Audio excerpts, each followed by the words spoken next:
નમસ્કાર વાલા વિદ્યાર્થી મિત્રો, જય જયદીપ એજ્યુકેશનમાં આપ સૌનું હાર્દિક સ્વાગત છે. વિદ્યાર્થી મિત્રો, આપણે આજે ધોરણ 10ના ગણિત વિષયના ચેપ્ટર 1થી શરૂઆત કરી રહ્યા છીએ, જે તમારા પરીક્ષા માટે ખૂબ મહત્ત્વનો એવું ટૉપિક કહી શકાય. વાસ્તવિક સંખ્યાઓ સ્વાધ્યાય 1.1નો પ્રશ્ન 1 એનો સંપૂર્ણ ઉકેલ છે આપણે લાવી રહ્યા છીએ, જે તમારા અભ્યાસક્રમમાં તમને ખૂબ ચોક્કસ મદદરૂપ થશે. ચેનલમાં તમે નવા હો તો ચેનલને સબસ્ક્રાઈબ કરી લેજો, જેથી કરીને આવા ગણિત વિષયના સ્ટેપ બાય સ્ટેપ જે ચેપ્ટરો છે એ તમારા સુધી સરળ રીતે આવી શકે. અને ખાસ આ વિડીયો દ્વારા આપણે સ્વાધ્યાય 1.1થી લઈ અને જે વાસ્તવિક સંખ્યાના જેટલા ટૉપિક છે એ બધા જ છે એનો સરળ સમજ સાથે છે એ ઉકેલ આપવાના છીએ, જેથી કરીને તમને પરીક્ષામાં અને તૈયારી કરવામાં તમને ખૂબ મદદરૂપ થઈ શકે. તો જોઈએ હવે આપણા વાસ્તવિક સંખ્યાના સ્વાધ્યાય 1.1થી લઈ અને 1.7 સુધીના જે કાંઈ છે તેની સંપૂર્ણ માહિતી. સ્વાધ્યાય 1.1નો દાખલા નંબર 2. સ્વાધ્યાય 1.1નો દાખલા નંબર 1ની ગણતરી આપણે કરી ચૂક્યા છીએ. હવે આપણે દાખલા નંબર 2 જોઈશું, જેમાં આપેલું છે નીચે આપેલા પૂર્ણાંકોની જોડીના ગુસા અને લસા શોધો, અને ગુસા ગુણ્યા લસા બરાબર બંને પૂર્ણાંકોનો ગુણાકાર થાય છે તેમ ચકાસો. અહીં આ પ્રશ્નમાં આપણને એક સાથે બે પ્રશ્ન પૂછેલા છે. અહીંથી આ પહેલો પ્રશ્ન, લસા અને ગુસા શોધવાનો, અને બીજું ગુસા ગુણ્યા લસા બરાબર બંને પૂર્ણાંકોનો ગુણાકાર થાય છે કે નહીં તેમ ચકાસવાનો. તો સૌ પ્રથમ આપણે આપેલી રકમ છે તેનો લસા અને ગુસા શોધીશું. પહેલો દાખલો છે જેમાં આપણને રકમ આપેલી 26 અને 51. તો આપણે સૌ પ્રથમ તેના અવિભાજ્ય અવયવોની રીતે ભાગ પાડીશું, 26 અને 51. જો 26ને આપણે એકમનો અંક કેટલો છે 2, તેથી આપણે તેને 2 વડે ભાગીશું. 26ને 2 વડે ભાગીએ તો 13 દુ 26. તમે જાણો છો કે 13 એ પોતે કેવી સંખ્યા છે? અવિભાજ્ય સંખ્યા, એટલે આગળ ચાલશે, ભાગ પડશે નહીં. અહીં 91 પણ એમ જ છે, 13 તેરી 13 સત્તા 91. તો 13 પણ કેવી સંખ્યા છે? અવિભાજ્ય સંખ્યા છે, તેથી આમાં પણ આવી રીતે જ થશે. તો આવી રીતે આપણને 26ના શું મળ્યા ભાગ? 2 ગુણ્યા 13, અને 91ના 7 ગુણ્યા 13. તો હવે આપણે શોધવાનું છે લસા અને ગુસા. તો તમે જાણો જ છો કે ગુસા એટલે શું કહેવાય? વૃત્તમ સામાન્ય અવયવ. ગુસા. તો ગુસાનો મતલબ શું થાય? કોમન અને નાની ઘાત. અહીં કોમન આપણને શું જોવા મળે છે? 13. ઘાત તો આપેલી નથી એટલે આપણે લઈશું નહીં. ત્યારબાદ લસા. લસામાં શું યાદ રાખશો? બધું જ અને મોટી ઘાત. અહીં આપણે આપેલી બધા જ લેવાના છે. 2 ગુણ્યા 7 ગુણ્યા 13. ઘાત આપેલી નથી એટલે આપણે લઈશું નહીં. તો તમારે યાદ રાખવાનું છે ગુસા એટલે શું થાય? કોમન પ્લસ નાની ઘાત, અને લસા એટલે બધું જ પ્લસ મોટી ઘાત. આ યાદ રાખજો. તો અહીંયા આપણને ગુસા કેટલો મળ્યો? 13, અને લસા 2 ગુણ્યા 7 ગુણ્યા 13. તો હવે આપણે ચકાસવાનું છે કે ગુસા ગુણ્યા લસા બરાબર બંને પૂર્ણાંકોનો ગુણાકાર થાય છે કે નહીં.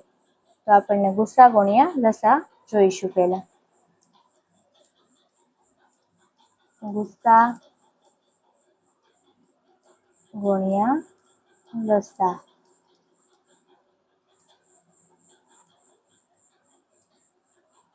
લસા આપણને કેટલો મળે છે? 7 દુ 14, એટલે કે 13. આનો મળે છે આપણને ગુણાકાર 182. એટલે કે આપણે ગુસા ગુણ્યા લસા મેળવવાના હોય તો 13 ગુણ્યા 182, 13 દુ 26 થાય, 13 દુ 26 અને 26 વત્તા 182, 182 ગુણ્યા 13 કરીશું, 182 ગુણ્યા 13, તો 0 2 8 1 3 દુ 6, 8 તેરી 24, 3 3 ને 5 6 4 5 અને 6, 18 વત્તા 5 એટલે 23. તો લસા ગુણ્યા ગુસા આપણને મળે છે 2366. હવે આપણે જોવાનું છે કે આ લસા ગુણ્યા ગુસા એ બંને પૂર્ણાંકોના ગુણાકાર બરાબર થાય છે કે નહીં. તો આપણને બંને પૂર્ણાંક કયા કયા આપેલા છે? 26 અને 91. હવે 26 ગુણ્યા 91 બરાબર જોઈએ. તો 26 ગુણ્યા 91 કરીએ તો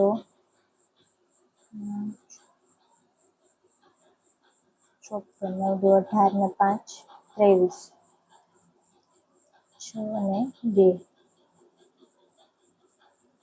તો 26 અને 91 નો ગુણાકાર મળે છે આપણને 2366. આમ આપણે કહી શકીએ કે ગુસા ગુણ્યા લસા બરાબર બંને પૂર્ણાંકોનો ગુણાકાર થાય છે. તેથી આપણે લખી શકીએ કે ગુસા 26 91 અને લસા 26 91 બરાબર બંને પૂર્ણાંકોનો ગુણાકાર બરાબર થાય છે. હવે આગળ વધતા દાખલા નંબર 2, જેની રકમ છે 510 અને 92.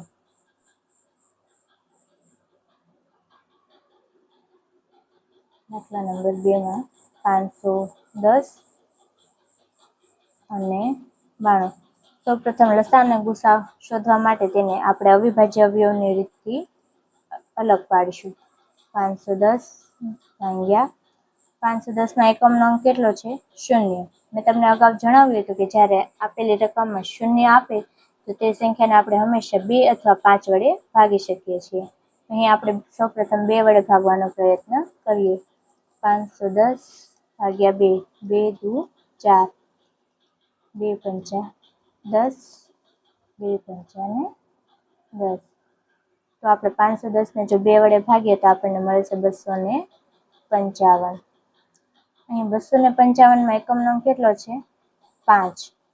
તો આપણે તેને હવે 3 વડે ભાગવાનો પ્રયત્ન કરીએ, કારણ કે 2 વડે તો ભાગી શકાશે નહીં.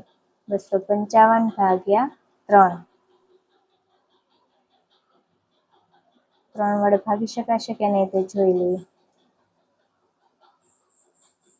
3 અઠા 24 ઉપર 3 પંચા 15. તો આપણે 255 ને 3 વડે ભાગીએ તો આપણને મળે છે 85. અહીં તમે જાણો છો કે 17 પંચા 85 થાય, એટલે કે આગળ ભાગ ચાલતા 5 અને અહીંયા આવશે 17. 17 કેવી સંખ્યા છે? અવિભાજ્ય સંખ્યા. હવે આપણે 92 ના ભાગ પાડીએ. જો આપણે 92 ના ભાગ પાડીએ તો સૌપ્રથમ 2 વડે ભાગીશું. 2 ચોક 8 થશે, એટલે 9 માંથી 8 જશે એટલે 1 વધશે. 2 છક 12. 92 ને 2 વડે ભાગીએ એટલે 6. હવે 46 ને 2 વડે ભાગીએ. 2 દુ 4, 2 તેરી 6. 23 પોતે કેવી સંખ્યા છે? અવિભાજ્ય, એટલે આગળ ભાગ ચાલશે નહીં. તો આ રીતે આપણને 510 ના અવિભાજ્ય અવયવોનો ગુણાકાર સ્વરૂપે દર્શાવવો હોય તો આ રીતે દર્શાવી શકીએ. 2 ગુણ્યા 3 ગુણ્યા 5 ગુણ્યા 17 અને 92 માટે 2 નો વર્ગ ગુણ્યા 23. તો હવે આપણે તેને લસા અને ગુસા શોધીએ. સૌપ્રથમ ગુસા. ગુસા માટે આપણે શું યાદ રાખવાનું? કોમન અને નાની ઘાત. અને લસા માટે બધું જ અને મોટી ઘાત. ગુસ્સા માટે આપણે શું લઈશું? કોમન. એટલે કોમન આમાં કઈ કઈ સંખ્યા છે? 2. બીજી એક પણ સંખ્યા કોમન છે નહીં, તેથી આપણે લઈશું નહીં. હવે ત્યારબાદ લસા. લસા માટે શું યાદ રાખવાનું? બધું જ પ્લસ મોટી ઘાત. એટલે આપણે બધું જ લેવાનું. અને કેવી ઘાત લેવાની? મોટી. અહીંયા આપણે શું લેવાનું છે? 2. તો 2 લઈશું કે 2 નો વર્ગ? તો મોટી ઘાત લેવાની, એટલે કે 2 નો વર્ગ ગુણ્યા 3 ગુણ્યા 5 ગુણ્યા 17 ગુણ્યા 23. તો હવે લસા ગુણ્યા ગુસ્સા આપણે કરીએ. તો આપણને ગુસ્સાનો ગુણાકાર કરીએ તો આપણને 2 નો વર્ગ કેટલો મળશે? 4. 4 તેરી 12. 12 પંચા 60. 60 ગુણ્યા 23 કરીએ એટલે 23 6 138. એટલે કે 23 ગુણ્યા 60 કરશું એટલે આપણને મળશે 1380. 1380 ગુણ્યા 17. તો 1380 ગુણ્યા 17 કરીએ તો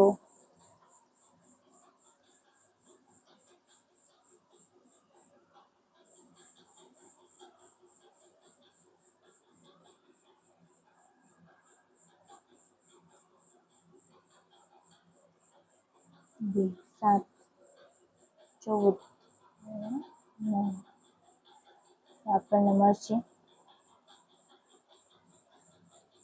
1380 ગુણ્યા 17 કરીએ તો આપણને મળશે 23,460.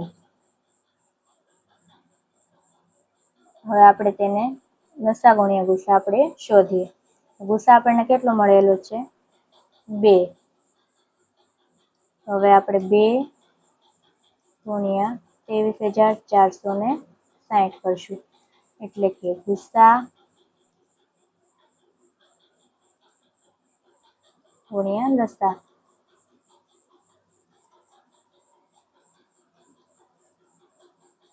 તો અહીં આપણને લસા ગુણ્યા ગુસ્સા મળશે 2 વડે ગુણીએ તો આપણને મળશે 46,920. તો હવે આપણે જોઈએ કે 510 અને 92 510 ગુણ્યા 92 કરીએ તો આપણને જવાબ મળે છે કે નહીં. તો 510 ગુણ્યા 92 એટલે કે 510 ગુણ્યા 92 નો ગુણાકાર કરવાથી આપણને શું મળે છે તે ચકાસી લઈએ. 2 5 10 2 તો 510 ગુણ્યા 92 કરીએ તો આપણને 46,920 મળે છે. તેથી આવી રીતે સાબિત થાય છે કે ગુસ્સા ગુણ્યા લસા બરાબર બંને પૂર્ણાંકોનો ગુણાકાર બરાબર થાય છે.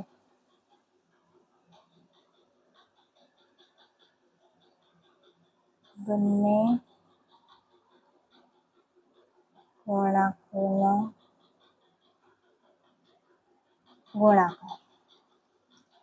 હવે દાખલા નંબર 3. દાખલા નંબર 3 ની રકમ છે 336 અને 54.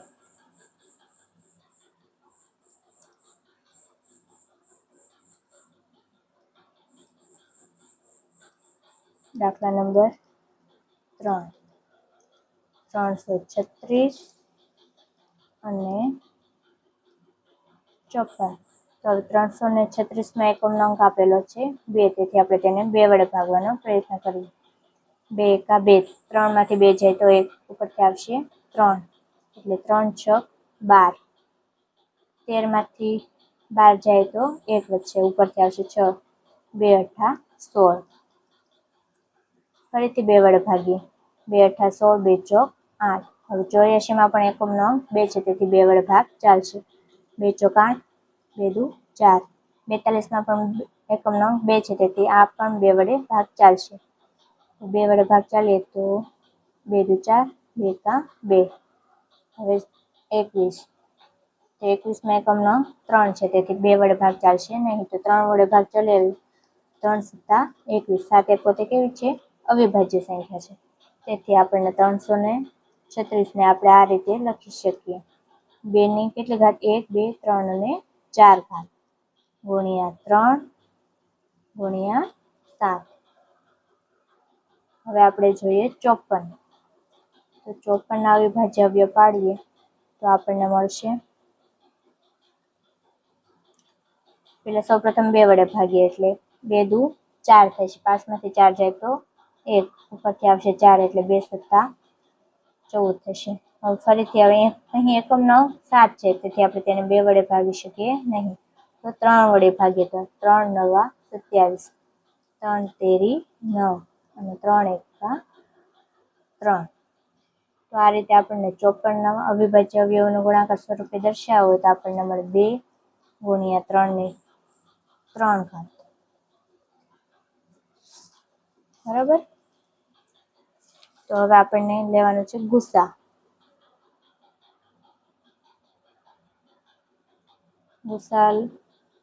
ગુસા એટલે કોમન અને નાની ઘાત. તો સૌપ્રથમ આપણે લઈશું ગુસા.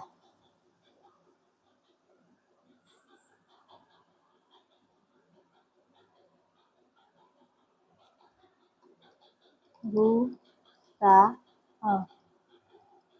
કોમન એટલે આપણને બંનેમાં શું જોવા મળે છે? કોમન એક તો 2 અને 3, બીજું કોમન જોવા મળતું નથી, એટલે 2 ગુણ્યા 3 એટલે 6. ત્યારબાદ લસા. તો લસામાં શું યાદ રાખવાનું કીધું હતું? બધું અને મોટી ઘાત. એટલે હવે આપણે લઈશું બધું. અહીં 2 છે અને 2 ની 4 ઘાત છે, એટલે લસામાં કેવી ઘાત લેવાની? મોટી, એટલે 2 ની 4 ઘાત લઈશું. બીજું 3 ની 3 ઘાત ગુણ્યા 7. 2 ની 4 ઘાત એટલે કે 32. ના, 2 ની 4 ઘાત એટલે કે 16. 3 ની 3 ઘાત એટલે કે 27 ગુણ્યા 7. હવે 27 ગુણ્યા 7 કરીએ એટલે આપણને મળશે 189. હવે 16 ગુણ્યા 189 કરીએ ગુણ્યા 16. 9, 8, 54, 32, 6, 6 ને 5, 11, 4, 12, 8 ને 3, 10, અને 16 ગુણ્યા 189 કરીએ તો આપણને મળશે 3024. હવે જોઈએ કે આપેલી રકમનો ગુણાકાર કેટલો થશે? 336 ગુણ્યા 54 કરીએ.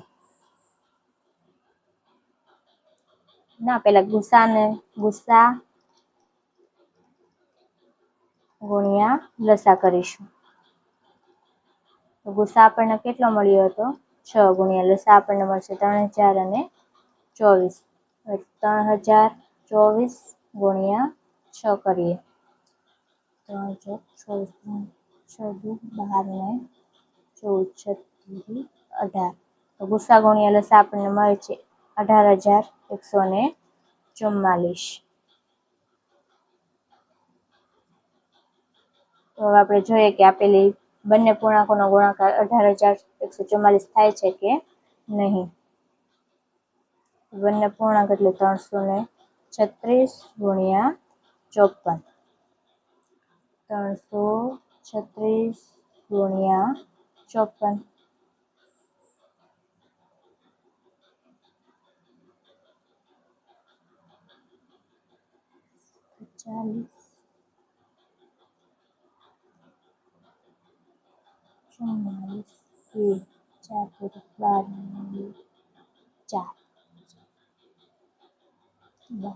એટલે આવશે 13, 4, 8 ને 3 11 6 ને 7 8 તો એ 336 ગુણ્યા 154 નો ગુણાકાર પણ આપણને મળે છે. તો અહીં સાબિત થાય છે કે લસા ગુણ્યા ગુસા બરાબર બંને પૂર્ણાંકોના ગુણાકાર બરાબર થાય છે. તો આપણે સાબિત થઈ ગયું કે લસા ગુણ્યા ગુસા એ બંને પૂર્ણાંકોના ગુણાકાર બરાબર થાય. ગુસા ગુણ્યા લસા બરાબર બંને પૂર્ણાંકોનો ગુણાકાર.